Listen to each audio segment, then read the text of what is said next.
am just a simple man, trying hard to understand. Where's my place in your great plan? Oh Lord, help this man.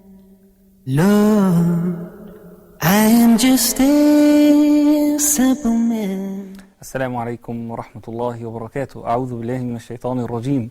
بسم الله الرحمن الرحيم. الحمد لله رب العالمين، والصلاة والسلام على الرسول الصادق الأمين محمد صلى الله عليه وسلم وعلى آله وصحبه أجمعين ومن تبعهم بإحسان إلى يوم الدين. My dear brothers and sisters in Islam from all around the world, welcome to the last and final episode of our program, One Step Closer. One step closer, my dear brothers and sisters. We've been going on together for 21 episodes, and this is the 22nd and the last episode. We talked about many topics, we talked about many issues. If you remember, our first episode was called Sleeping Giants, and we said that we as Muslims, inside of each one of us is a sleeping giant, and we should not be heedless when it comes to worshipping Allah subhanahu wa ta'ala, and we should take steps towards the way of Allah subhanahu wa ta'ala, towards the way of our beloved Prophet Muhammad sallallahu alayhi wa sallam, our deen al-Islam, and obviously Jannah. That is why we call the program One Step Closer. One step closer to Allah, to the Prophet sallallahu alayhi wa sallam, to Islam, and to our ultimate goal as individuals, which is Jannah, bi'idhnillahi ta'ala. And tonight came the time to talk about that goal that we've been thinking about and we've been mentioning for the entire month, which is Jannah. And tonight, bi'idhnillahi ta'ala, I'm joined in the studio by a very beloved guest who I'm honored to end this program with on a very sweet note. Alhamdulillah Rabbil Alameen, Sheikh Yusuf Estes. Assalamu alaikum wa rahmatullahi wa barakatuh. I guess I'm the sleeping giant, right? Assalamu alaikum wa rahmatullahi wa barakatuh. Alaykum assalam wa rahmatullahi wa barakatuh. I like that, sleeping giants. That's a good point, and it brings us to the close of your programs. Is 22? 22nd, yes. Episodes. Yes, This is alhamdulillah. 22nd? Yes. And although the final, certainly I hope we don't, that's not the final programs we do.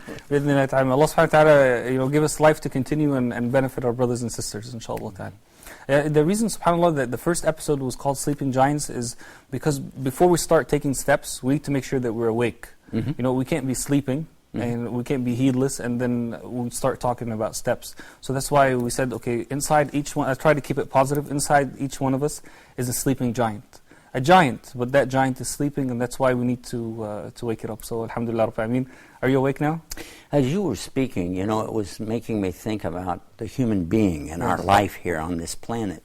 And the first thing that we start with when we're little babies, is to be born, and the first thing that we hear is the adhan.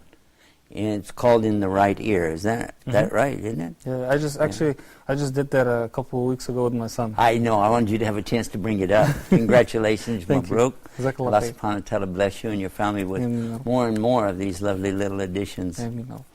And make all of them salih, righteous. Ameen.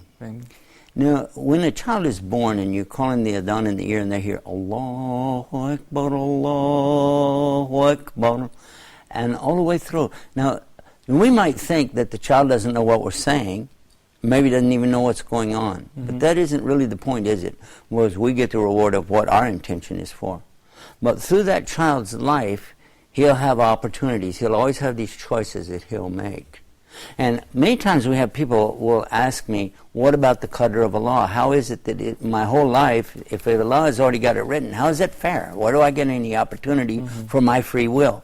And I tell them, guys, whoever told you you had free will? They say, well, I have free will. And I say, no, you don't. You have free choice. You don't have free will. If you have willpower, like qadr, well, make something happen. Make that table float. Make the hair grow out of your face while we watch. Go ahead. And you can't even do that because you don't have willpower. You have choice power. You make a choice, and maybe it'll happen, and maybe it won't happen. But the qadr is up to Allah. So as we go through this life, you can make wise choices or dumb choices. Unfortunately, I probably made a lot of dumb ones, But along the way, you mentioned the word heedless in Arabic, ghafla. And when I learned this word, I got so focused on it, I made a khutbah about that word, ghafla. Because I feel like this is a lot of us, we're just not paying attention. We're asleep at the switch. We need to wake up. So I like that analogy that you were given about these sleeping giants. Alhamdulillah, barakallahu feek. Tonight, Sheikh Yusuf, we're talking about Jannah. Of course we are. Our That's hometown. the whole, what's the purpose of this life? And Allah said, وَمَا خَلَقْتُ الْجِنَّ وَالْإِنسَ إِلَّا لِيَعْبُدُونَ. Yes. That's in Surah Al-Dariyat, chapter 51, verse 56. Aren't you proud of me? Very proud. Sound like Dr. Zakir Naik. Can't do that on many of them, but anyhow, really, when we think about it, our only purpose here is to recognize that there is God. He created us. He put us here. We have a purpose, number one. Number two, to fulfill that purpose on His terms. And that's where the word deen comes in. Often, we translate deen as religion, right? But everybody has a deen, but not everybody has religion. A lot of atheists out there, and they'll say, I don't have a religion, but you ask them, you have a way of life, don't you? Yes. Okay, that's your deen. So better definition for the word deen is a way of life. This is what I've seen from the scholars, and certainly it works very well. By the way, this is a little side issue, but did you know in the Bible, in the First Testament, we're talking about, you've got the 4 Gospels in there. Well, the first one after that, Matthew, Mark, Luke, and John, the next one is called Acts of the Apostles. In there, Saul, tells his story about how he used to kill the Christians, persecute them even to death, but he didn't call them Christians. In fact, the Bible says they weren't called Christians until after Antioch, which is long after Jesus was gone. Peace be upon him. But Paul says he was persecuting the people of the way, and they capitalized the W in the way. And I looked into that after I became a Muslim, and I found out they were called Ahl Din, people of the way. And I said, oh my God, who in Islam, if you know what's Islam, you say we're Ahl Din, we hope we're people of the right way, yes? So evidently that's what they were called at the time of Jesus. Side issue, but to come back to our purpose in this life, what we're going through. We're talking about the baby, then go through our life thing. But at the very end of the life, like this is the last program, the end of the life, what is the last thing you're going to hear? The last thing, and you can't do anything about it or respond to it, is when somebody found out you died and they said, Inna lillahi wa inna ilayhi raji'un. From Allah we came, and to Allah is the return. SubhanAllah. Can we say that Jannah is our hometown? Is that a correct definition? Because obviously all of us have a longing to our hometown. We know this terminology in English. We long to our hometown. We say people are proud that they're from such and such city or such and such state. Is it really true that we as human beings in general and as Muslims specifically, Jannah is really our hometown and we're trying to go back to it?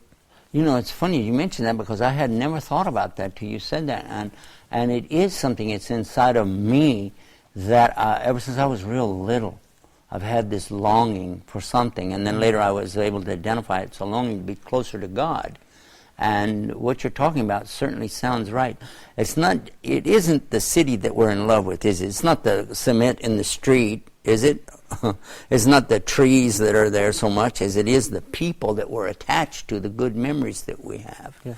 Our parents, our grandparents, aunts, uncles, cousins, food that we used to eat, times we used to have, laughing, cheering, and even the sadness, but we were together. And those are the things that we experience, and we think that's what I want to go back to. And oftentimes somebody's away from his home for a long time, years maybe, and he comes back and he said, everything's changed. Everything's different, this and this and this. But the real thing that changed is the people aren't there. The times aren't there anymore, I think. And when we talk about what your subject about, our hometown, I guess that expression we know in Islam that, all of us were in the backbone of Adam.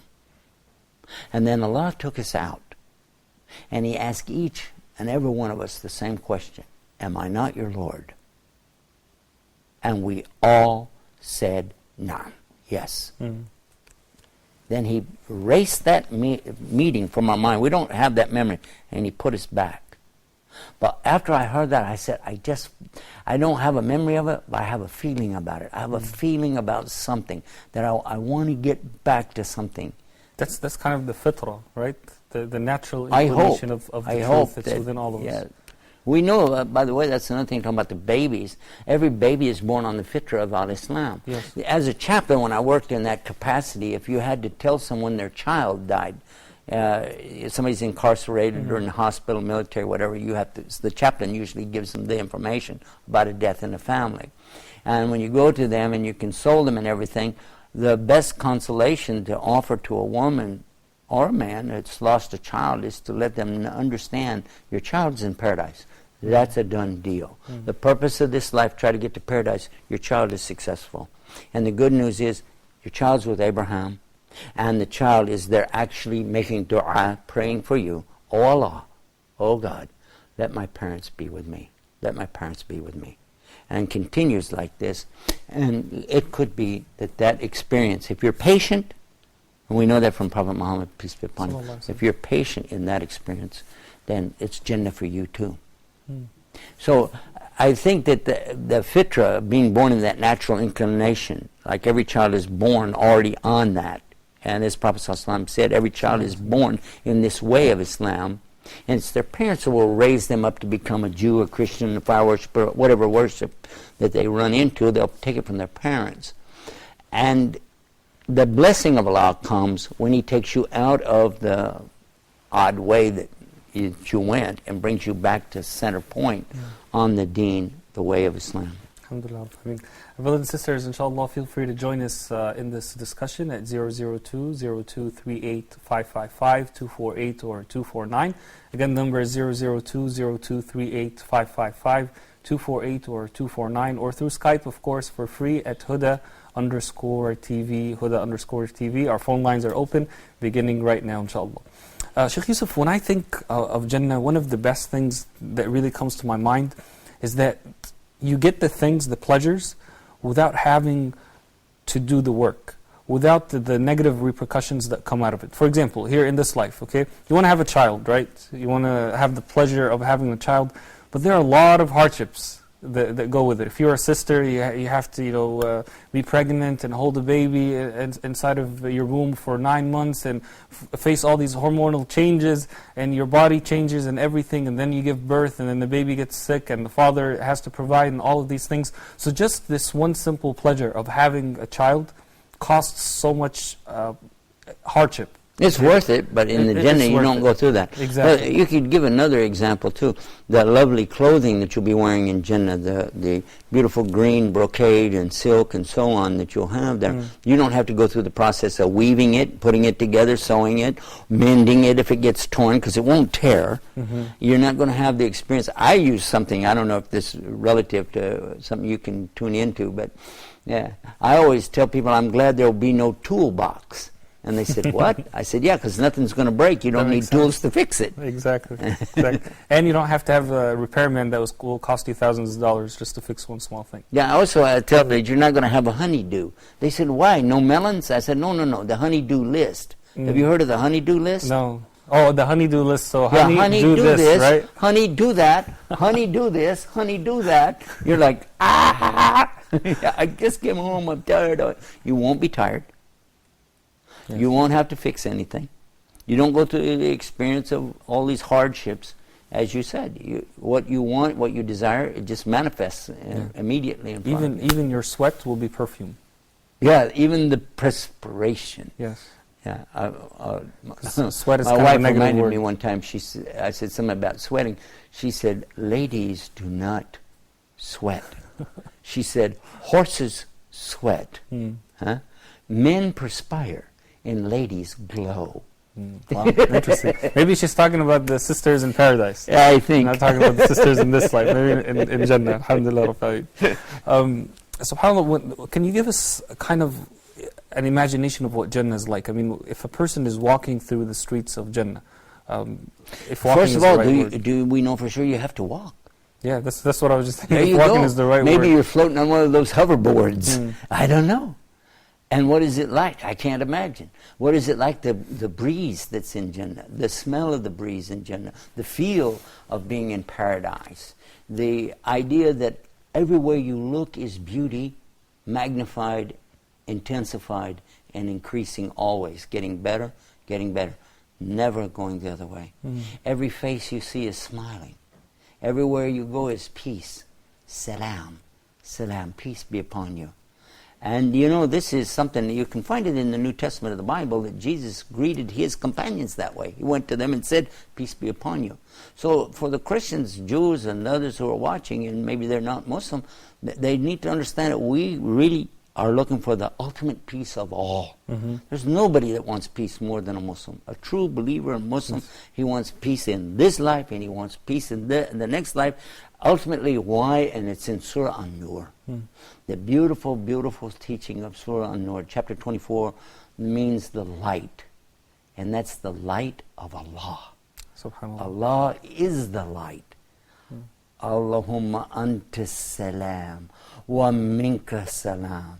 Tabarakallahu jalali wal ikram. That Allah, He is the light, and from Him comes the light, and He is the ruler and the majesty over all. The light or the peace? Because as-salam... In this case is the light.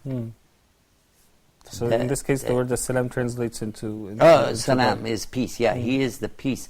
But I was thinking about the light in the surah, because in here it says that He is like, in this case it was talking about a niche, an inset, like we have behind us, like an inset where you put a candle or something in there, and then it has a reflection around that. In this case, I think it was not talking about a candle, it was talking about the olive oil.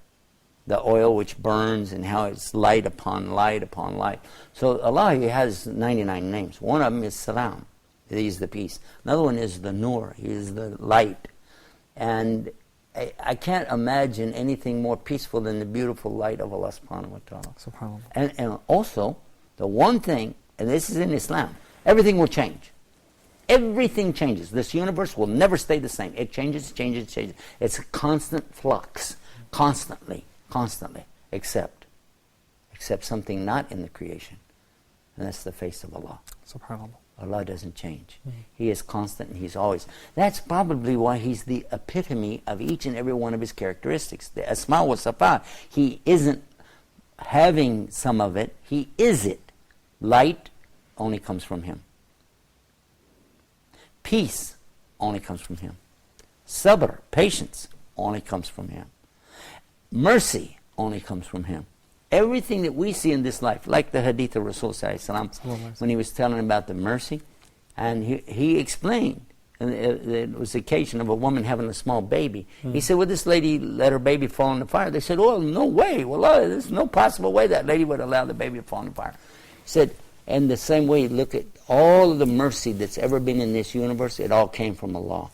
He is the Rahman, Ar-Rahman, Ar-Rahim. Ar-Rahman is translated to English as being merciful, generally speaking, and then Rahim is specifically, because this hadith continued and said that all of the mercy in the universe is coming from Allah, is only one part out of 100. The other 99 parts of Allah's Rahim are waiting for the believers on the Day of Judgment. Allah's mercy waiting for us on the Day of Judgment. SubhanAllah, when I think of Jannah, many times when we think of Jannah, we think of the physical pleasures in Jannah, which are of course too many to count, and we can't even think of them, okay? Because as Allah subhanahu wa ta'ala says in Hadith al-Qudsi, that He has prepared for His righteous slaves what no eyes have ever seen, what no ears have ever heard, and what no mind could ever imagine. SubhanAllah. But something that a lot of people are searching for in this life are not only the physical pleasures. Some people can actually do away or take very little of the physical pleasures, but what they need are kind of like mental peace, as you said. Not having to worry about anything, not having to feel angry, not having to feel jealous for a certain reason, not having to feel that someone in their family has passed away and that they feel very sad about it and they can't do anything. Alhamdulillah, Allah subhanahu wa ta'ala has blessed the people of Jannah that they will face none of these things. Exactly what you're saying. I'm experiencing this myself, because alhamdulillah, Allah blessed me that I can have a lot of things and still be appreciative to Allah, and at the same time He can take it all away. And because I studied when I was very young the story of Job, Ayub, and I understood that, and I try to practice that. So I can deal with a lot, but the emotional side, the stress of the emotion, the physical thing is on one side, but the stress that you have with the mental anxiety that you have with people when they don't do what they're supposed to do, when they're not on time, when they don't show up, when they call you and say at the last minute, come and be on a TV show, not mentioning any shows in particular, but anyway, that is not going to be there. You're not going to have that stress anymore. Yes. It's gone. Everything is calm. There's no sickness. There's no worry about the fate of your children and whether your kid is going to get in an accident or something like that. No deadline on payments. Oh, that's a great thing. That's a great thing. Alhamdulillah. That alone, yeah. But subhanAllah, Shaykh Yusuf, in order to receive all these great pleasures of Jannah that we talked about, we have to work very hard in this life. We can't just expect, to get it all for free. It's not just the labor of physical labor that we're talking about. The hardness for me, in my case, the hardness is to keep practicing what Islam is teaching me, which is to be kind even when people are not being kind to you, to be patient when people are not being patient with you, to give instead of take. These are all things that I'm facing every day in my life. Yusuf, behave yourself now. Don't, I'm kind of a big guy. Even I'm old, but I'm still a big guy. Don't use your size and don't use your force on people. Don't use your position. Be careful. Even the smallest person out there, he has rights. Yes. This is a big thing. When I came to Islam, when I learned about the rights in Islam, I said, this is the solution that goes beyond the Constitution of the United States of America. I love our Constitution because we have the Bill of Rights. But it only has 10 amendments. Everything in Islam is about rights from the beginning. It's not amendments. It is the principle of Islam. The first and foremost right, La ilaha illallah. None has the right to be worshipped but Allah. That's number one. And the Prophet ﷺ has the right to be followed as his messenger. The Quran has the right to be recited and followed and lived upon. And each and every human being has rights on you. This is an amazing thing. And it's spelled out. Where's the priority? What is the protocol, if you will? And think, my God, how could anybody come up with this other than the creator of everything in the beginning? SubhanAllah. Jazakallah khair. Brother Abdul Qayyum from the UK. Assalamu alaikum. Abdul Qayyum, assalamu alaikum. Walaikum salam. Wa alaikum salam wa rahmatullahi wa barakatuh. Kayf halak ya akhi? How are you, brother? Alhamdulillah. Ramadan Mubarak. Ramadan Mubarak to you as well. It's a pleasure to talk to you. And the brother alongside you, I've been watching your programs. Alhamdulillah, very knowledgeable individual. And yourself, Yusuf Estates. Assalamu alaikum, brother. I want to ask you a couple of questions, if that's possible. Just to clear up, but it's not actually on the topic of the Jannah, what you're talking about. Is this okay? It's okay, Please, but that's a good idea. Go ahead, let's hear it. Good idea. If you can just please say them very quickly, because we have a lot of calls on the line, brother. Inshallah. No problem, brother. I'll be as quick as possible. Okay, go ahead. The first question is, we have the understanding that people can see the Prophet Muhammad sallallahu alaihi wasallam in the dreams, and this has been, many times by different people who have said this. This is fair enough. But my question is, can anybody see Allah Azza wa Jal in a dream or any other way? That's a good question. And on the second question, I want you to call back because we do have a lot of people on there. No problem. And by the way, have you heard this question before? Somebody asked you if you could see Allah in a dream. Definitely, yeah. You heard that? Yeah, I've heard Yeah, that. as a matter of fact, let's talk about it just a second. If you see the Prophet ﷺ in a dream, it's a good sign. But how do you know it's really him? They said, well, because he said that the shaitan cannot take his shape in a dream. Well, that's great, but did you know what he looked like? Yeah, some people say, I saw the Prophet ﷺ and he had a really nice big white beard. If you know from Ibn Hisham, the description, etc., that's good. But I've had a number of people tell me they saw the Prophet ﷺ in a dream. Or they saw the back of his head, or they saw his hand, many things, and they just knew it was him. And 2 people, or maybe 3 times, people have said they saw me in the dream with the Prophet. And I'm like, yeah, but I didn't get to see it. I still don't have that confidence yet. It's a good sign. It's a very good sign. And by the way, a non-Muslim can see Prophet ﷺ in a dream. In case you didn't know that, I've met several who came to me and wanted to do Shahada after they saw him in a dream, sallallahu alaihi wasallam.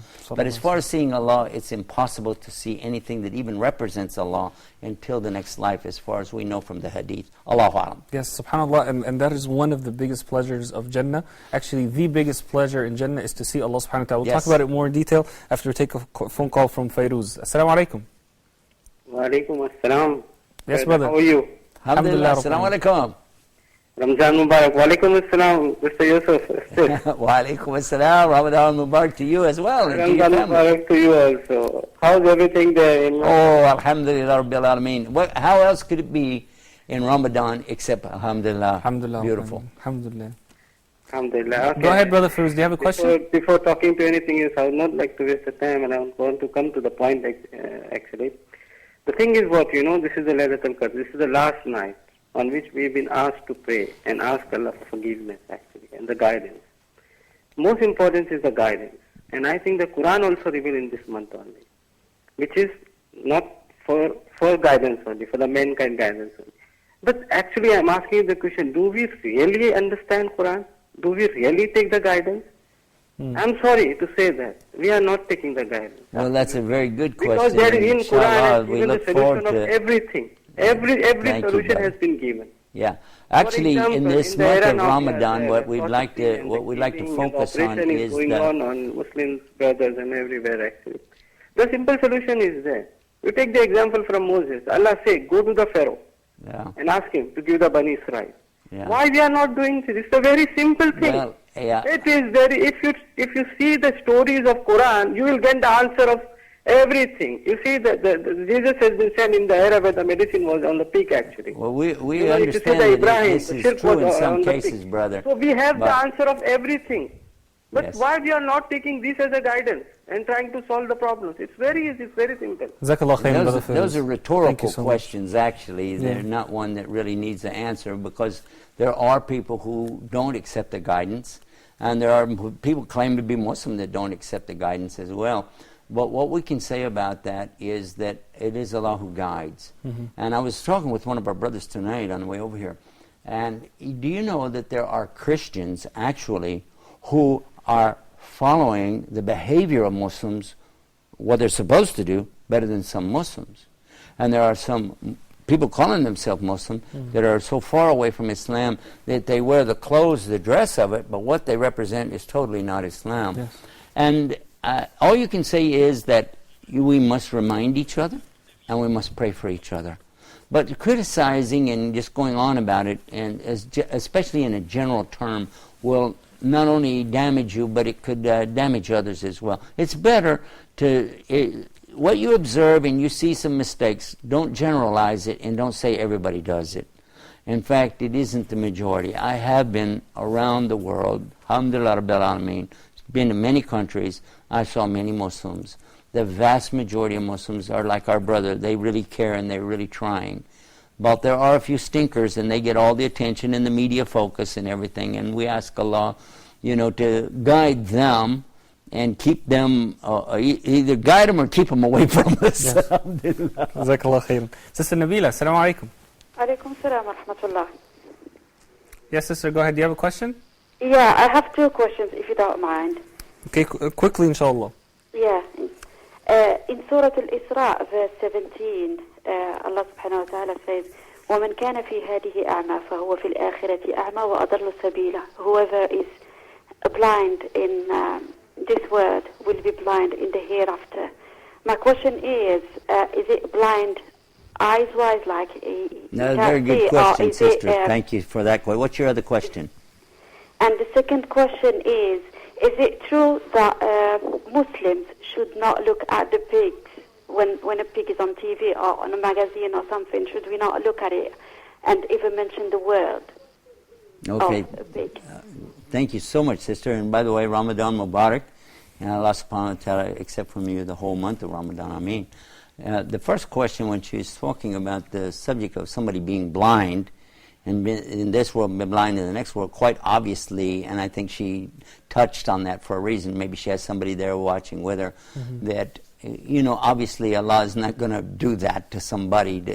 I think somebody who is not sighted in this life, in some ways has better sight than we do anyway. Yes. But especially in the next life, we don't even know what sight is in the next life, and it will be amazing. But everybody will be perfect in the next life. There's no doubt about that. So quite obviously this is talking about a parable or something that is being mentioned in a way that if you're blind to the message, if you are purposely blinding yourself to this message of La ilaha illallah, then in the next life you'll be blind to it there as well. The second question. The second question, I didn't quite get it. I didn't understand that she was saying, I didn't get. Were you able to catch what she was saying? In No, a lot of it she said in Arabic, didn't she? Okay. I think she. I mean, I'm not sure. So I guess inshallah, if you she can call back. Yeah, just give us a call back for second question. Anybody that has more than 2 questions, you're welcome to call back all night long. We're going to be here for the duration of an hour, so don't hesitate. Give us your question quickly, and don't be afraid to call us right back. Brother Uthman, assalamu alaikum. Assalamu alaikum. Wa alaikum assalam wa rahmatullahi wa barakatuh. Yes, Ramadan Mubarak. Ramadan Mubarak. Yes, I was watching the program from the beginning, and I heard you talk about newborns. So I apologize if I ask off the topic for today.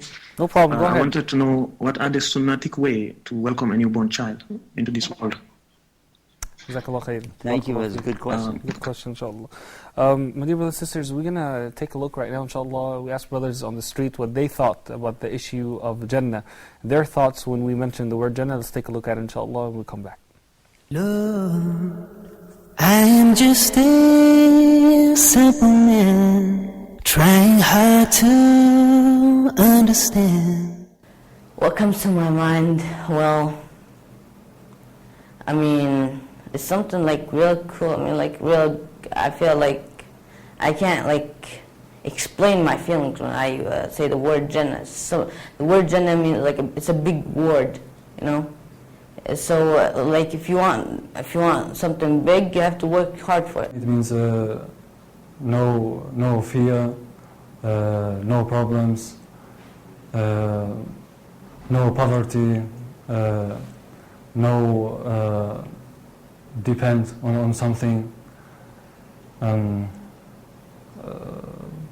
good relationships with everyone. I mean, all the whole life is very beautiful there. Jannah will be the abode which I will be in, hopefully.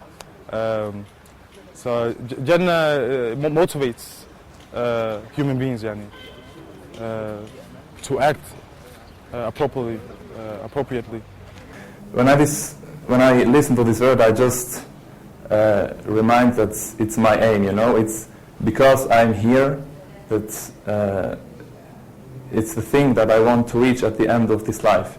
Everything that I work in Switzerland, that I study medicine, or here that I go in Egypt, went to Egypt and learn something, it just always with the background to get inshallah reward that I can enter inshallah to Jannah. What comes to my mind, the first thing is make you smile, because in this life, every single act that we do is to get to Jannah.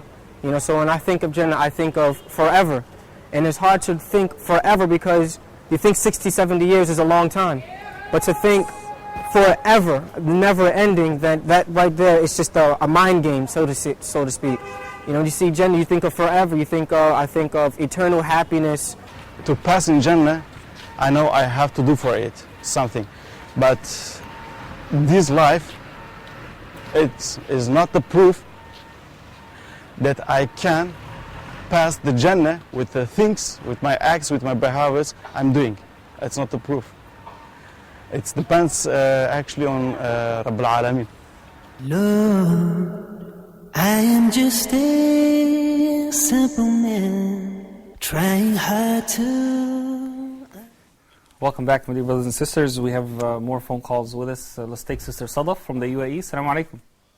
Alaikum assalam. Wa alaikum assalam wa rahmatullah. Ramadan Mubarak, and welcome to the show. Same to you guys. Just wanted to say you guys are doing a great job at Huda TV. And I've been watching your programs a lot in Ramadan especially, alhamdulillah. Just wanted to make a comment on the topic. Yes, please. Is that, the Jannah of this life is to know Allah subhanahu wa ta'ala through His names, His attributes, and to study those names and attributes and their interpretations of what Allah has revealed through the Quran and the Sunnah. Alhamdulillah, that is the Jannah in this life, and that is the path that leads to Jannah, subhanAllah. So I just wanted to make that comment. Beautiful comment. MashaAllah, thanks, sister. By the way, there's a hadith of Rasul Sallallahu Alaihi Wasallam. He said, "Ad-dunya sijnul mu'min wa jannatul kafir." And the meaning more or less is that this life for the believer is like a prison, because we don't get the things we want most, which is to be with Allah. And for the non-believer, this is the only paradise they're ever going to get. I think we have a caller. Yes, Sister Moon. Assalamu alaikum. Wa alaikum salam wa rahmatullah, brother. Wa alaikum salam wa rahmatullah, sister. Yes, Brother Sama, mashallah, very good show for the entire month of Ramadan. And I have a question for Brother Yusuf. Go ahead. I wanted to ask him, usually when I read about all the reverts, I see that moment that the revert, they spend so much of time and their energy traveling to usually Egypt, to Arab countries, and they spend money to learn Arabic and then get enrolled in universities. I want to ask them, from where do they get so much of money, because I have been trying to learn, I don't know, it's just because it takes a lot of money and time and energy, and these are young people. From how do they organize all these things? And they leave their families and then they spend so much. And I just want to repeat the question that you missed of the other sister. Can I tell you what the question was? Yeah, because we didn't get it. Yeah, please, go ahead. Yeah, she was talking about pigs. She said, I think that whether can we, like when they come in cartoons or in books or something, is it okay to see them, or should we flip the channel? And is it okay to maybe say it from the mouth? Oh, to see what? I'm sorry. Is it okay to see what? Pigs. P-I-G-S. Pigs. Yes.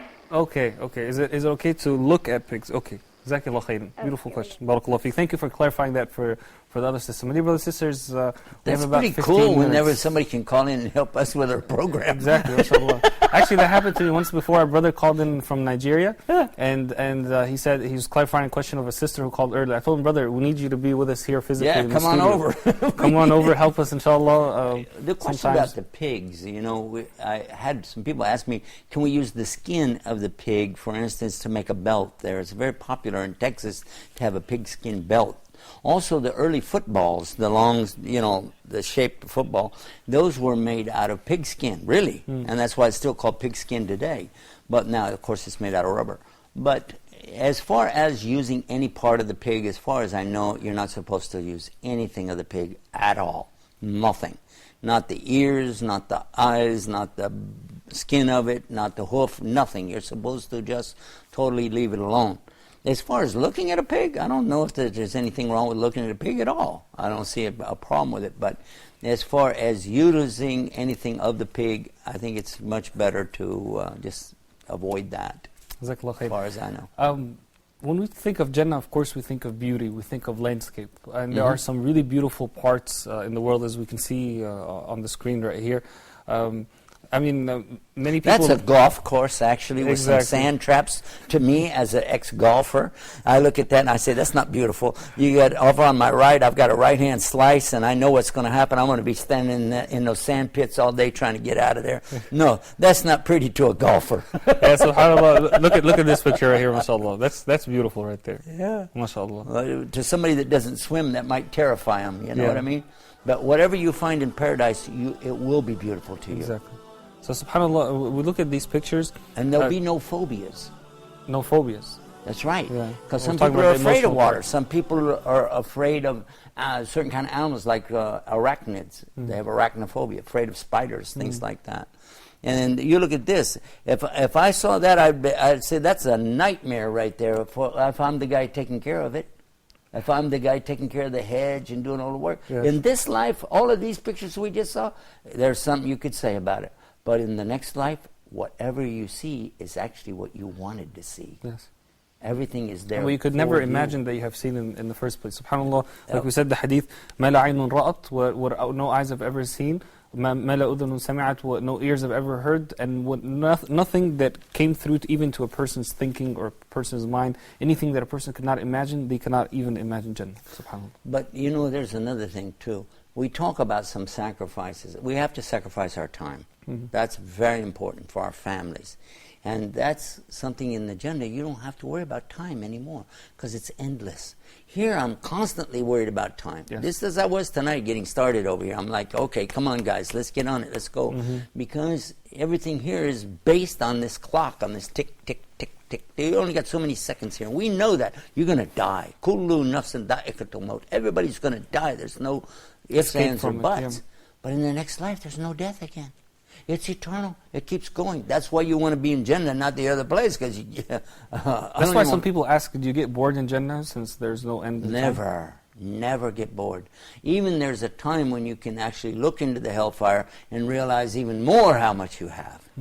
And when you see Allah on Fridays, you go to and see Allah and you come back, your people will be saying, you're more beautiful than you ever were before. So everything increases and increases. It's not the same concept that we have here at all. Another sacrifice, though, that we should think about is there's financial sacrifices. Because here we are, we're the end of the month of Ramadan, and even though we did a fundraiser, we didn't reach our goal. So I want to remind all of our folks out there watching right now, if you haven't done it, you made a niyyah.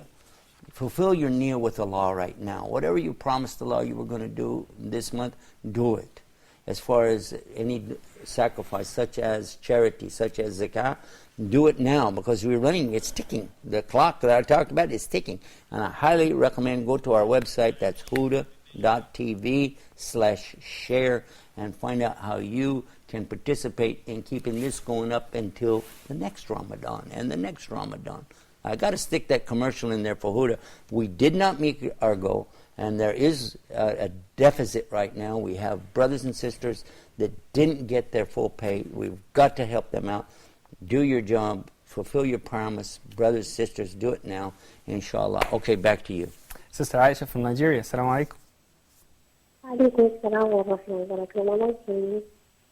Ramadan Mubarak, Sister. Ramadan Mubarak, Sister Aisha. Thank you. Please, I got a question. Yes, go ahead. I want to ask that if a believer that dies in the state of believing, by the grace of Allah, if he enjoyed in the grave and he got the na'im in the grave, why on the day of the judgment will this still be afraid?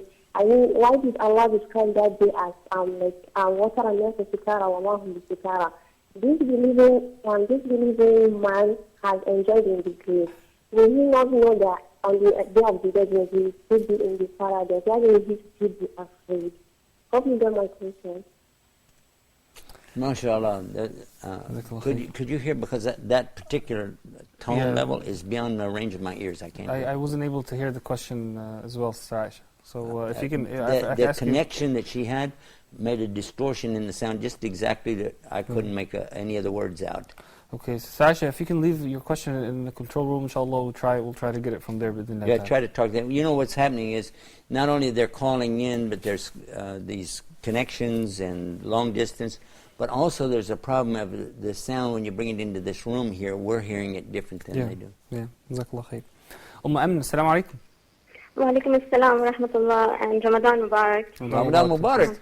I just wanted to say Jazakumullahu khairan for this wonderful program, which has been both inspiring and educational. Alhamdulillah. I hope that in the future we might see a whole program devoted to some of the important topics that were discussed in this program, especially the topic of seeking knowledge. I think this is a very important topic in this age when there's an explosion of information. I think many people are searching for some guidance in how to seek correct knowledge, where to begin, and which sources to trust.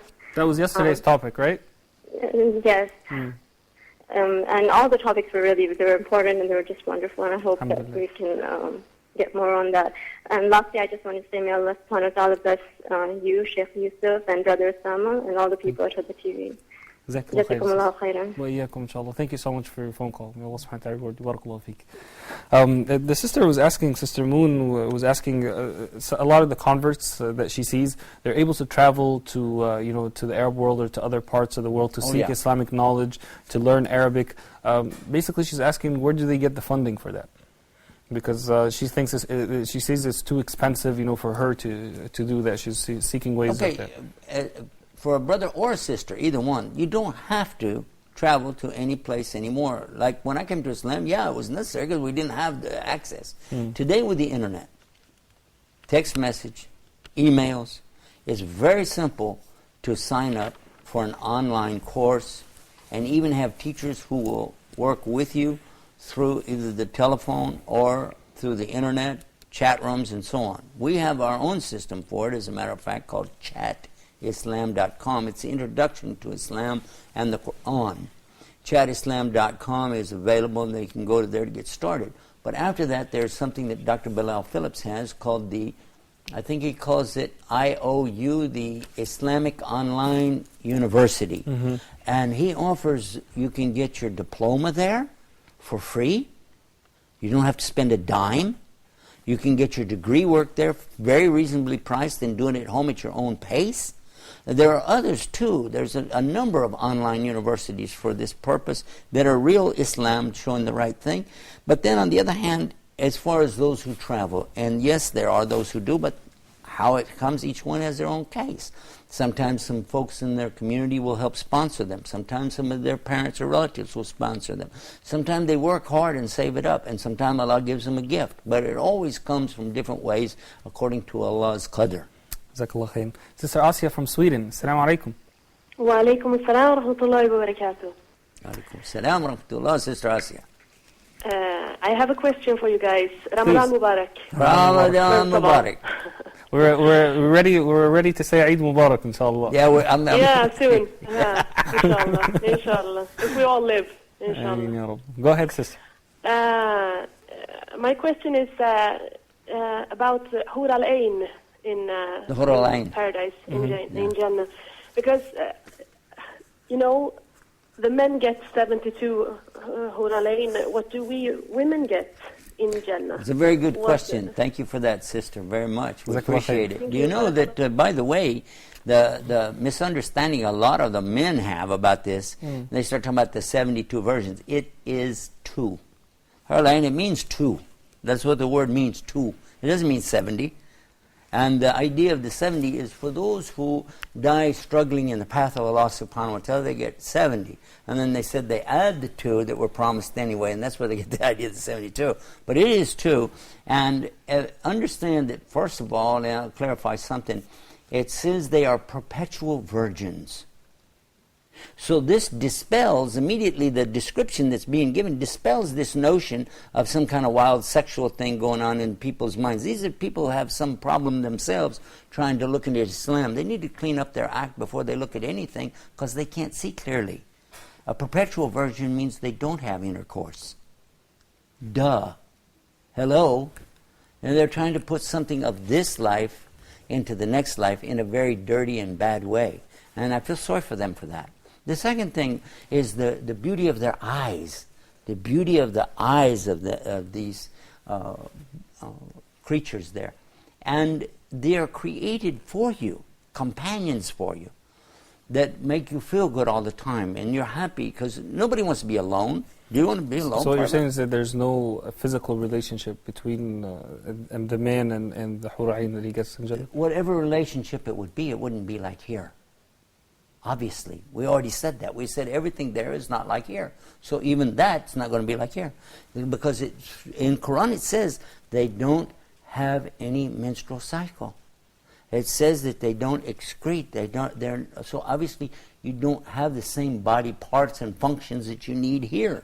And you started out the program by saying in paradise, women don't have babies. They don't get pregnant. Hello? So, I'm sorry, but a lot of our brothers, they got the wrong take on this thing. And also the women have the wrong idea. Because women also will have companions there. We'll all have companions to make us feel good, people that care about you. But the one you were married to here, if you're a really lucky person, that person will be with you in the paradise, and that person will be perfect. The imperfections you know of a person here will not be there. The good things you like about the person are amplified, plus anything you didn't like, that'll be gone anyway. It's going to be an amazing thing. It's something to be very happy about. Within it, I ask Allah subhanahu wa ta'ala to make us amongst the dwellers of paradise within it. Ameen. Ameen, ya Rabb. Jazakallah khairan. Time ran by so fast, subhanAllah. So, one thing we don't want to forget, and I want to mention this again, I want this channel to stay on the air. I want the Muslims to join us on this effort because we don't want to run a bunch of ads. I don't want to see this channel filled up with ads for, buying cars and TV sets and loans at the bank and all the rest of it. Let's keep our channel pure for Islam. And you can do that and keep your intention pure for Allah. Just join us here in this life to promote this channel and keep it going. Sponsor this channel And then let's also be together in Allah's Jannah. Ameen ya Rabb. That's Jazakallah the khair. best ending for all of us. Ameen ya Rabb. Ameen. Best beginning, actually, subhanAllah, because it's not, when we think of the word ending, we think that's it, it's over, game over. But subhanAllah, it's really the beginning of true life when we go to Jannah, bi'idhnillah ta'ala. Yeah, that's when you get the real score. Yes. Jazakallah khair. Thank you so much. May Allah subhanahu wa ta'ala reward you.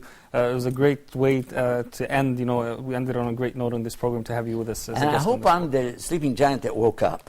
Inshallah, all of us, bi'idhnillah. And you too. May Ameen. Allah subhanahu wa ta'ala accept from us this month of Ameen. Ramadan. Ameen. Allah accept our tarawih, our salah, our zakah. And may Allah subhanahu wa ta'ala guide us to continue this throughout the whole year. And join together in our efforts as one body, as one ummah, here in this life, so we can be together in the next life, in Jannatul Firdaus al-A'la. Ameen. Ya Rabbil Alameen. Ameen. Ya Rabb. Jazakallah khair. Thank you so much. My dear brothers and sisters, thank you so much for tuning in this entire Ramadan with us. May Allah subhanahu wa ta'ala reward every single person who has worked behind the scenes to make this program happen. I ask Allah subhanahu wa ta'ala that this program is a benefit. If Allah subhanahu wa ta'ala wills, I already have plans for future programs, inshallah, that will also bi'idhnillah ta'ala be of benefit. Stay tuned. If Allah subhanahu wa ta'ala gives me the chance, I'll be with you again, inshallah. I really, really, really enjoyed it, and I really enjoyed all your phone calls and all your Facebook comments, the tons and tons of Facebook comments that you've sent me. I do want to make a promise on air, inshallah, right after Ramadan. I'll try my best to answer the messages that I wasn't able to answer during Ramadan because of how busy I was. So check your inbox on Facebook, inshallah. Jazakumullah khairan. Wassalamu alaikum wa rahmatullahi wa barakatuh. Jazakallah khair. I am just a simple man, trying hard to understand. Where's my place in your great plan? Oh Lord, Lord, I am just a simple man, trying hard to understand. Where's my place in your great plan? Oh Lord, help this man, help